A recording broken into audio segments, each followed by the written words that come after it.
Pirtûka xwendinê 2 Rûpel 23 dersiyek B Hîndarî neh Kurtepista mêran Garson, ka ji me re 2 qehweyan bîne.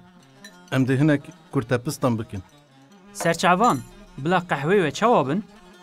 Yekê şirîn û yêdin jî bila tel bin. A şirîn ji bo rohat, qehwa wî jî mîna gotinên wî şirîn e. De dev jiyariyan berde lo, vêca ev kurtepist çi ne em ê bikin? Ma tu nizanî heyran kurtepist çi ne? Paşko ne?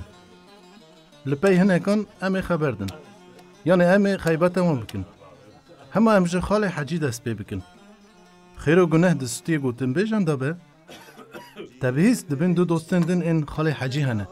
Na wele min nebîstiye. Ma ne ji xwe çar jinên wî hene, îcar ev 2 dostên din jû ku derketin. Çar jin ên li ser destûra Mehra Melê. Dostên din jî tên li pey malê dinê. Helbet qurban, mal û pereyên hecî pirin. Millet jî xizanin ku li pey mal û pereyên kesên mîna hecî diçin.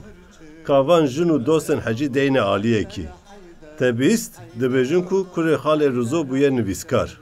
Hela hela, îcar ev xeberek balkêş e. Ev kurê wî yê pozxîtik û nivîskarî.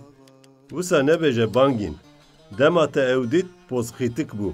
Lê na xortekî çak jê derketiye û gelek pirtok jî nivîsîne ku ew jî hejmarên wan nizane.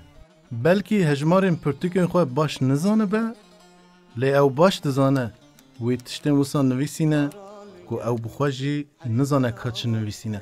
Vaya qehweyên we hat, miqat bin. Qehwe pir germin, devê xwe neşewtînin.